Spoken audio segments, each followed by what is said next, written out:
जय भीम. नमो बुद्धाय. आजच्या या वर्गामध्ये सर्व विद्यार्थ्यांचं सहर्ष स्वागत आहे. गेले 8 दिवस झाले माझी तब्येत बरी नसल्यामुळं आपले वर्ग बंद होते, तर आजपासून ते नियमितपणे चालू होतील. तर आजचा जो शिलालेख आहे तो धेनु काकटाकेन वडकिना सामिकेन वेणुवास पुतेन घरस मुघ कतंग दार मुदुकस अशा प्रकारे आहे. तर याचा आपण देवनागरी लिपीमध्ये लिप्यांतर करून घेऊया.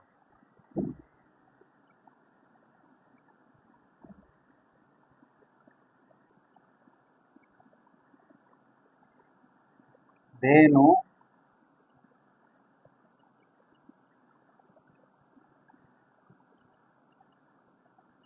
काकटा केन धेनु काकटाकेन वडकिना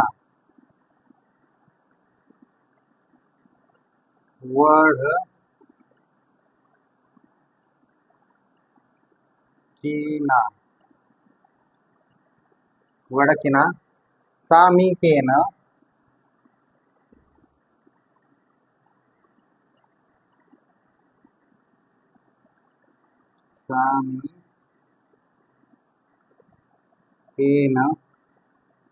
सामिकेन वेणुवास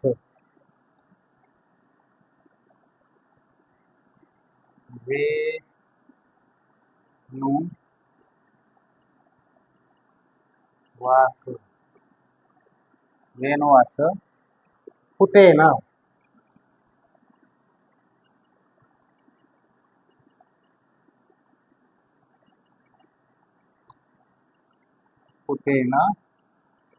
घरस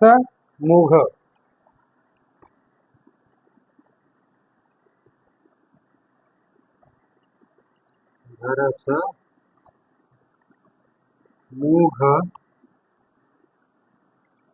कतंग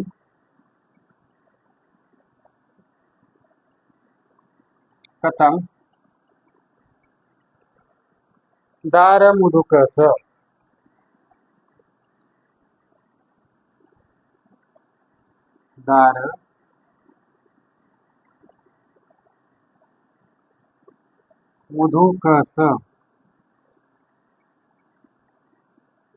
तर अशा प्रकारे आपण देवनागरी लिपीमध्ये लिप्यांतर करून घेतलेलं आहे. तर हे शब्द कुठे संपतायत ते आपण बघूया.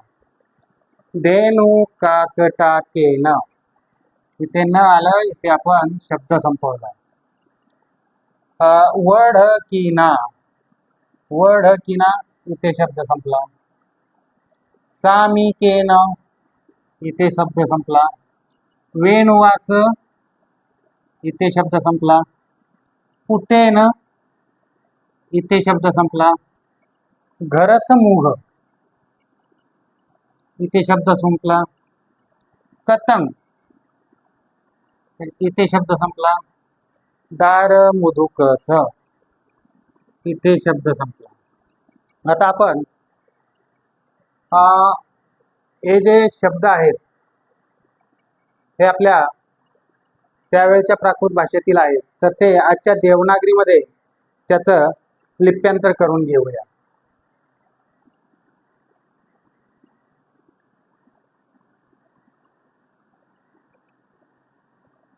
धेनु काकटा केन धेनु काकटा केन म्हणजे हे आजचं डहाणू शहर आहे.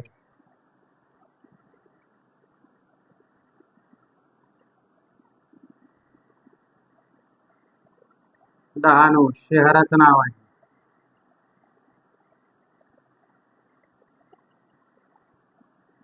शहराचे नाव. त्यानंतरचा शब्द आहे वडकिना.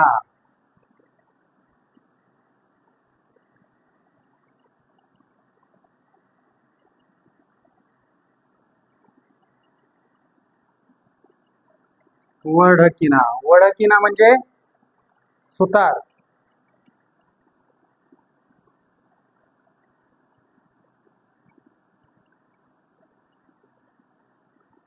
सुतार.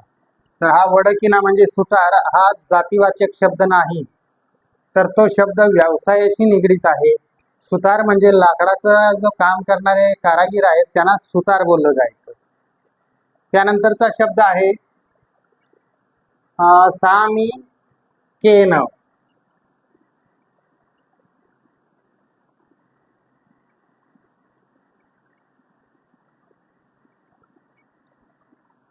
सामी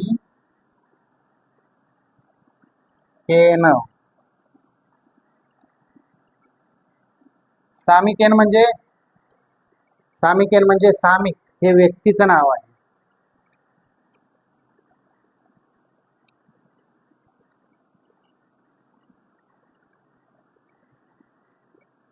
सामिक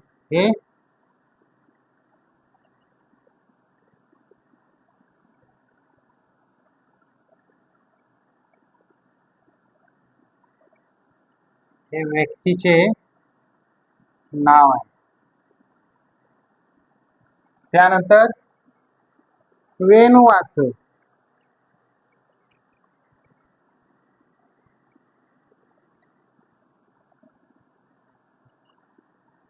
वेणुवास हे सुद्धा व्यक्तीचंच नाव आहे. वेणुवास म्हणजे वेणुवास.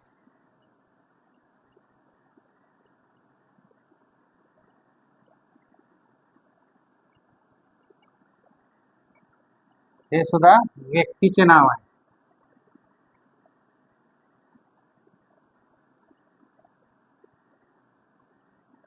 व्यक्तीचे नाव आहे. त्यानंतरचा शब्द आहे पुतेन.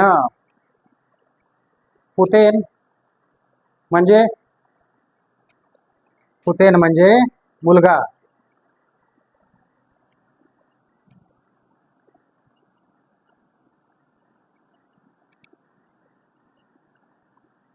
पुतेन म्हणजे मुलगा.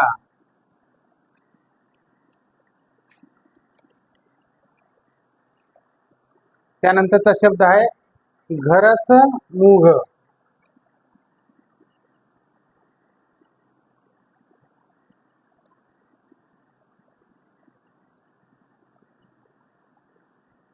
घरस मूघ. घरस मूघ म्हणजे घराचे मुख.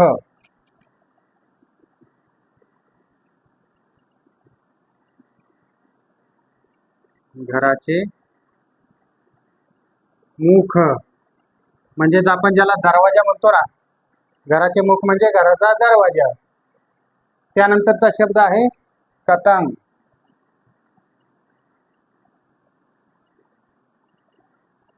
कतंग म्हणजे कोरणे.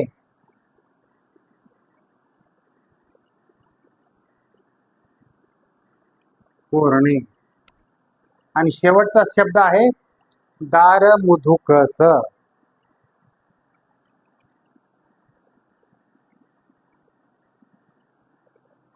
दार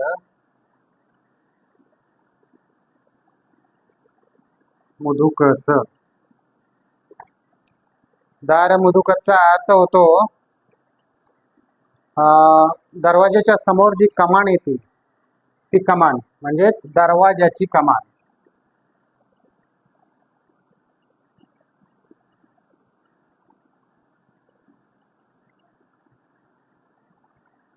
दरवाजाची कमान. तर अशा प्रकारे आपण या शब्दांचे देवनागरी लिपीमध्ये किंवा आजच्या मराठी भाषेमध्ये काय अर्थ होतात ते आपण अर्थ समजून घेतलेले आहे. तर आता याची आपण वाक्यरचना करूया.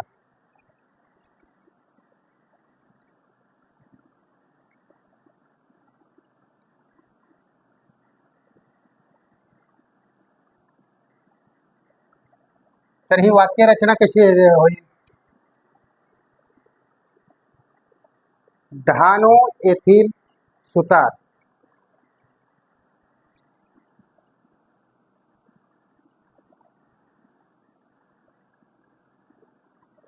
डहाणू येथील सुतार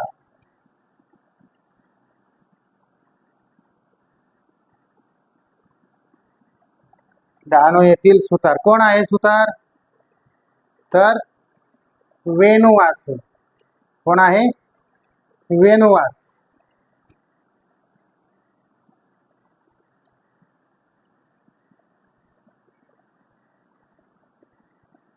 वेणुवास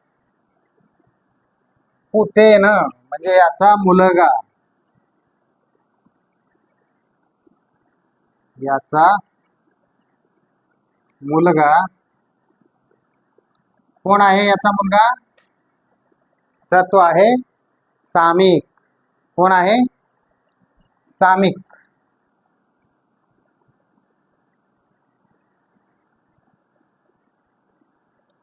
सामिक. तर या सामिकनं काय केलंय? सामिक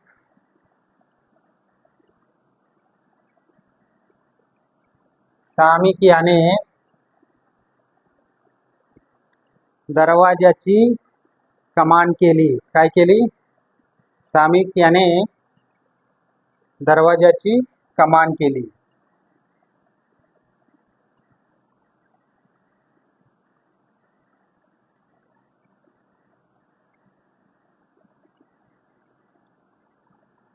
दरवाजाची कमान केली.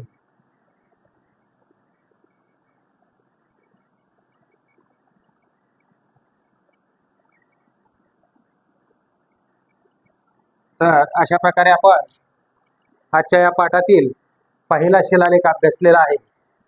तर लगेचच आपण दुसरा शिलालेख अभ्यासायला घेत आहोत. तर आजच्या पाठातील हा दुसरा शिलालेख आपला हा कार्ला बुद्ध लेणीतील आहे. कार्ला बुद्ध लेणीच्या दरवाजातून आपण एंट्री करतो तर तो समोरच कमानीच्या वरच्या साईडला हा उत्कीर्ण केलेला आपल्याला आढळतो. तर काय आहे हा?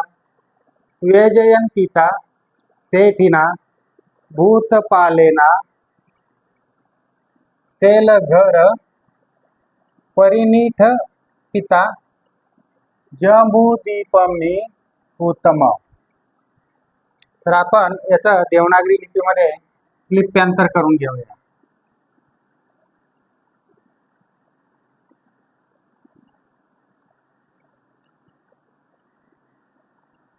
व्यजयंतीता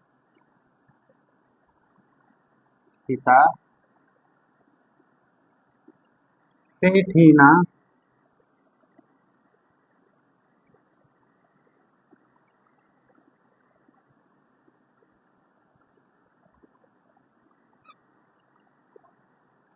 सेठीना भूतपालेना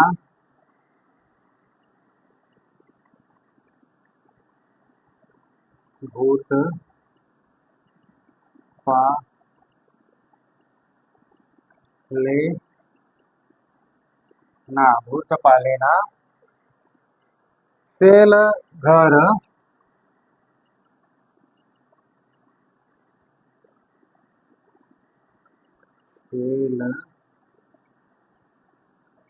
घर परिनिठ पिता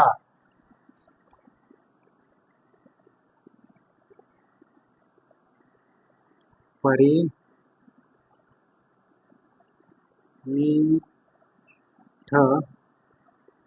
पिता पिता जंबूदीपमी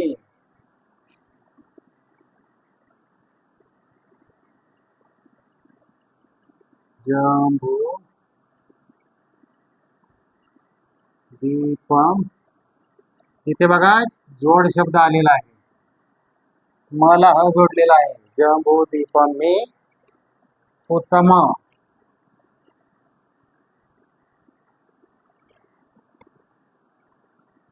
तर अशा प्रकारे आपण देवनागरी लिपीमध्ये लिप्यांतर करून घेतलेला आहे.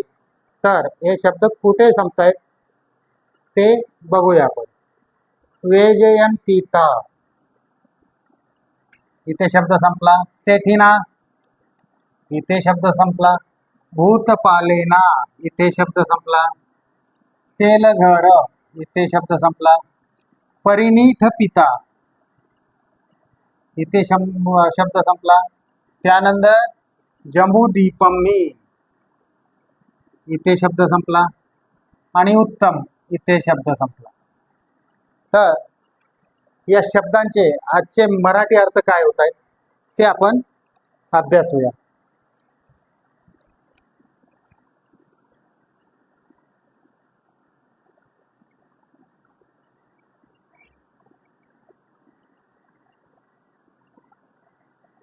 वैजयंतिता. शिलालेखामध्ये आपण तुम्हाला शिकवल्याप्रमाणे प्रथम हे दानदाता ज्या ठिकाणचं आहे त्या शहराचं नाव येतं किंवा त्या ठिकाणाचं नाव येतं. तसं हे वैजयंतिता हे या दानदात्याच्या राहण्याचं ठिकाण आहे. तर ह्या वैजयंतिताचा अर्थ होतो वनवासी. वनवासी. तर हे वनवासी हे शहराचं नाव आहे आणि हे वनवासी शहर आजच्या कर्नाटक राज्यामध्ये आहे. काय? तर हे वनवासी शहर आजच्या कर्नाटक राज्यामध्ये आहे. वनवासी शहराचे नाव.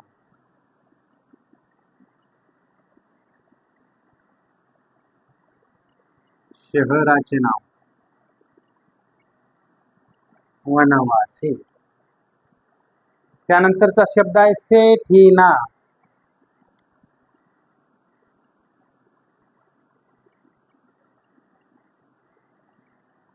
सेठीना. सेठीना म्हणजे श्रेष्ठी किंवा व्यापारी.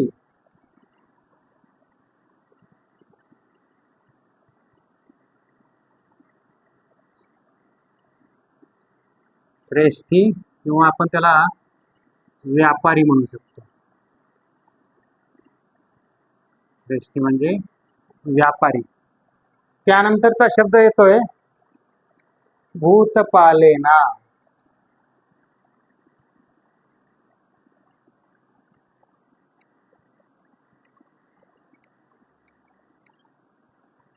भूतपालेना.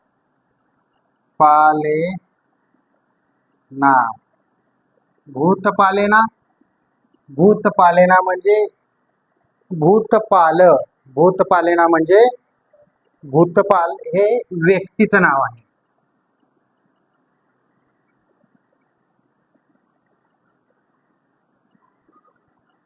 भूतपाल हे व्यक्तीचं नाव आहे.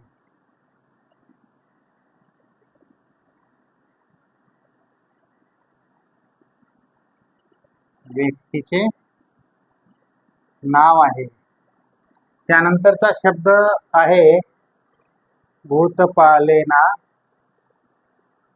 सेलघर.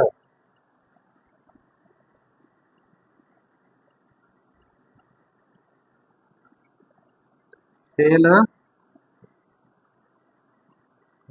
सेलघर म्हणजे सेलघर म्हणजे शैलघर. शैलघर. शैलघर बोलतो ना आपण ते.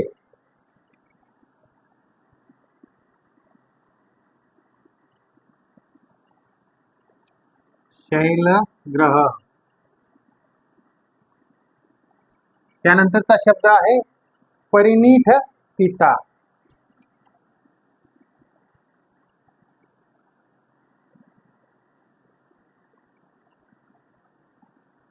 परिनिठ पिता. परिनिठ पिता म्हणजे बनविणे.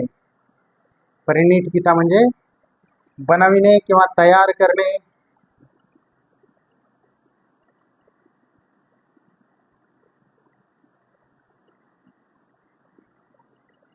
बनवणे किंवा तयार करणे.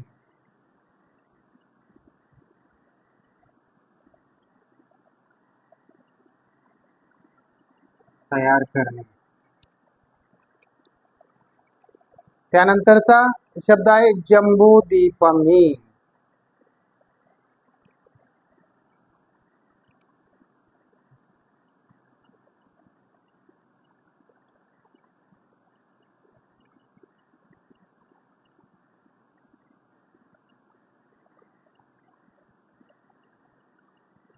जम्बूद्वीपमी म्हणजे जम्बूद्वीप.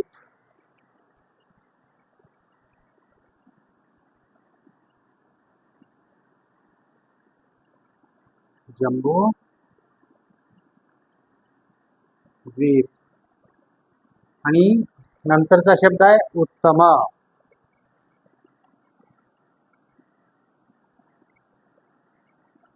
उत्तम म्हणजे सर्वोत्तम. उत्तम म्हणजे सर्वोत्तम.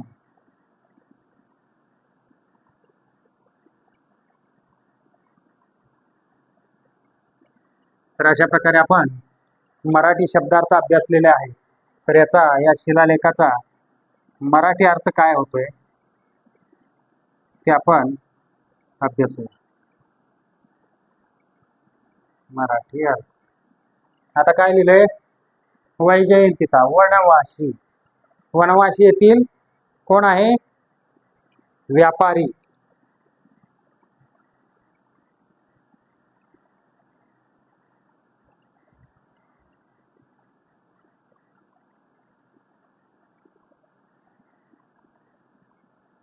वनवासी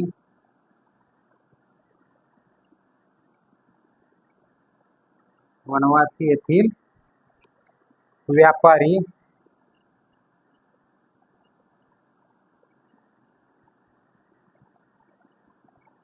कोण आहे? व्यापारी भूतपाल.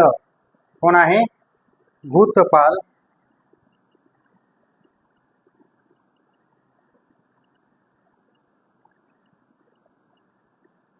भूतपाल याने काय केलंय? जम्बूद्वीपातील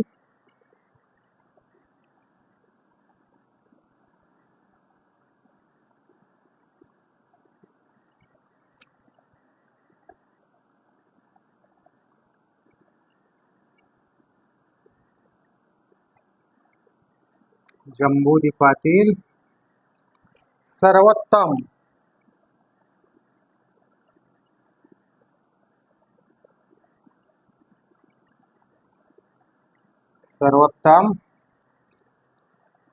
अशा शैलग्रहाचे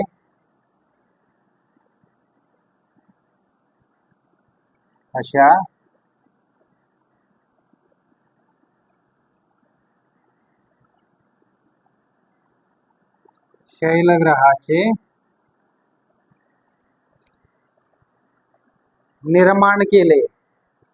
काय केले? निर्माण केले.